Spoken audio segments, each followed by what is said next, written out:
Dimensi pembelajaran. Apa sih dimensi pembelajaran itu? Ayo kita belajar bersama-sama. Dimensi pembelajaran adalah bagian-bagian penting atau aspek-aspek yang harus dipertimbangkan ketika kita belajar sesuatu. Bayangkan nih, pembelajaran seperti membangun sebuah bangunan. Dimensi-dimensi ini seperti bahan-bahan yang kita butuhkan untuk membuat bangunan tersebut kokoh dan dapat berfungsi dengan baik. Contohnya, dalam pembelajaran bahasa, dimensi-dimensi tersebut bisa mencakup kemampuan membaca, menulis, mendengar, berbicara, serta pemahaman tata bahasa dan kosakata. Semua ini membentuk fondasi yang kita perlukan untuk menjadi mahir dalam bahasa tersebut. Lalu, apa yang dimaksud dengan dimensi pembelajaran bahasa di abad 21? Nah, dimensi pembelajaran bahasa di abad ke-21 adalah aspek-aspek kunci yang perlu diperhatikan dalam pembelajaran bahasa pada era saat ini. Yang mana seperti yang kita ketahui, era saat ini itu penuh dengan teknologi dan globalisasi. Jadi, dimensi pembelajaran bahasa di abad ke-21 adalah hal-hal penting yang harus diajarkan dan dipelajari untuk menjadi mahir dalam bahasa dalam konteks zaman sekarang. Kemudian, apa saja dimensi pembelajaran bahasa di abad ke-21? Yaitu ada 4 ya teman-teman. Pertama, multiliterasi, keterampilan adaptasi, kreativitas, dan keterampilan digital. Ayo kita belajar bersama-sama. Pertama itu adalah multiliterasi. Multiliterasi adalah kemampuan untuk menggunakan berbagai jenis media dan format dalam komunikasi. Contohnya nih, jika kamu bisa menulis pesan teks, membuat posting di media sosial, dan membuat presentasi dengan menggunakan gambar dan teks, itu artinya kamu memiliki kemampuan multiliterasi. Jadi, multiliterasi membantu kita untuk bisa berkomunikasi dengan cara yang berbeda-beda tergantung pada situasi dan kebutuhan kita. Selanjutnya adalah dimensi keterampilan adaptasi. Apa itu dimensi keterampilan adaptasi? Nah, dimensi keterampilan adaptasi adalah kemampuan untuk belajar dan beradaptasi dengan cepat terhadap perubahan dalam menggunakan bahasa dan teknologi. Contohnya, siswa dapat memperbarui kosakata mereka, mencakup istilah-istilah baru atau menyesuaikan diri dengan perubahan dalam tata bahasa yang digunakan dalam bahasa yang dipelajari. Dimensi selanjutnya adalah dimensi kreativitas. Kreativitas dalam pembelajaran bahasa dapat membuat proses pembelajaran menjadi lebih menyenangkan dan menarik bagi siswa. Mereka dapat mengeksplorasi bahasa dengan cara yang berbeda dan menemukan kesenangan dalam menciptakan karya-karya bahasa yang unik dan penuh dengan warna, seperti cerpen, puisi, maupun karya literasi lainnya. Dimensi terakhir adalah dimensi keterampilan digital. Keterampilan digital dalam pembelajaran bahasa melibatkan kemampuan untuk menggunakan teknologi digital secara efektif dalam proses pembelajaran dan komunikasi bahasa. Melalui teknologi digital, siswa dapat mengakses berbagai sumber belajar bahasa secara online, seperti aplikasi pembelajaran bahasa, situs web, e-book, dan video pembelajaran. Ini memungkinkan mereka untuk belajar secara mandiri dan menyesuaikan pembelajaran dengan kebutuhan dan preferensi mereka sendiri. Pembelajaran bahasa Indonesia dalam lingkup pendidikan karakter. Dalam pembelajaran bahasa Indonesia tidak hanya tentang memahami tata bahasa dan kosakata, tetapi juga tentang membentuk karakter yang baik. Kita tidak hanya belajar bagaimana menggunakan kata-kata, tetapi juga bagaimana menggunakan kata-kata dengan bijaksana dan bertanggung jawab.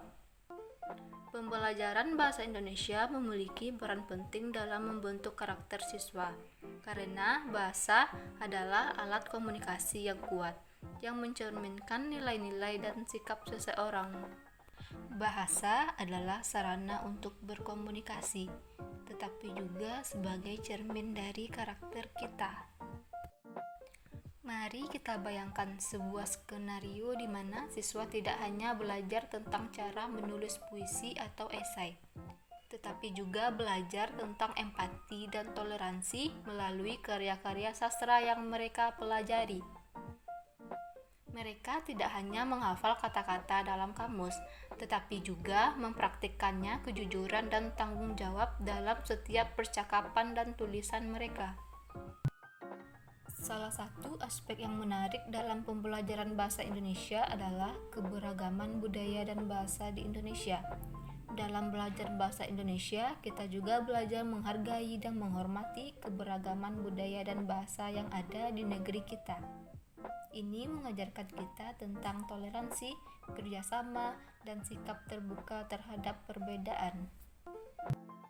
Jadi, mari kita manfaatkan pembelajaran bahasa Indonesia sebagai kesempatan untuk tidak hanya mengembangkan kemampuan berbahasa kita, tetapi juga untuk membentuk karakter dan nilai-nilai positif dalam diri kita. Dengan begitu, kita tidak hanya menjadi penutur bahasa yang baik, tetapi juga individu yang baik dan bermanfaat bagi masyarakat. Baik, materi selanjutnya adalah pembelajaran bahasa Indonesia dalam kurikulum 2013. Nah, kurikulum 2013 ini sebenarnya adalah rencana pembelajaran sebelum kurikulum merdeka untuk sekolah-sekolah di Indonesia. Salah satu bagian penting dari kurikulum ini adalah pembelajaran bahasa Indonesia. Lalu, apa sih yang istimewa tentang pembelajaran bahasa Indonesia di kurikulum 2013? Nah, mari kita lihat beberapa poin menariknya. Pertama, kurikulum 2013 fokus pada pengembangan 4 keterampilan berbahasa. 4 keterampilan berbahasa ini meliputi mendengar, berbicara, membaca, dan menulis. Artinya, kita tidak hanya belajar tentang membaca dan menulis, tapi juga belajar bagaimana cara mendengarkan dan berbicara dengan baik. Kedua, kurikulum 2013 lebih menekankan pada pembelajaran yang terintegrasi. Apa artinya itu?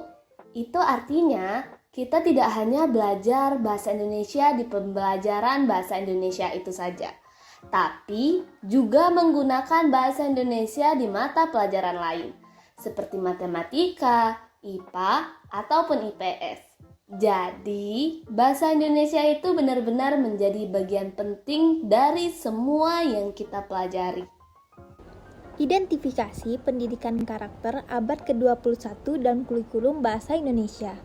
Kita semua tahu bahwa kurikulum bahasa Indonesia tidak hanya tentang belajar membaca, menulis, dan berbicara, tetapi juga tentang membentuk karakter yang baik dalam diri kita. Ini adalah konsep pendidikan yang menekankan pentingnya mengembangkan nilai-nilai dan sikap yang dibutuhkan untuk sukses dalam kehidupan modern. Jadi, di sini kita tidak hanya belajar tentang bahasa, tetapi juga tentang bagaimana menggunakan bahasa dengan baik, sopan, dan etis. Sekarang, apa saja nilai-nilai karakter yang penting dalam kurikulum di bahasa Indonesia? Pertama, kita memiliki nilai kejujuran. Ini berarti kita harus jujur dalam menggunakan bahasa, baik itu dalam menulis, berbicara, atau berinteraksi dengan orang lain. Kemudian, ada nilai kerjasama. Kita belajar kerjasama dalam pembelajaran bahasa seperti dalam proyek bersama atau diskusi kelompok. Selanjutnya, ada nilai toleransi dan menghargai perbedaan. Kita belajar untuk menghargai perbedaan bahasa dan budaya dalam masyarakat kita. Dan tentu saja ada nilai-nilai kreativitas. Kita diajak untuk mengembangkan kreativitas dalam penggunaan bahasa seperti menulis, cerita, atau membuat puisi. Oke, terima kasih semua yang sudah mendengarkan dan menonton. Sampai jumpa lagi. Semoga video kami menambah pengetahuan kalian. Dan sampai jumpa.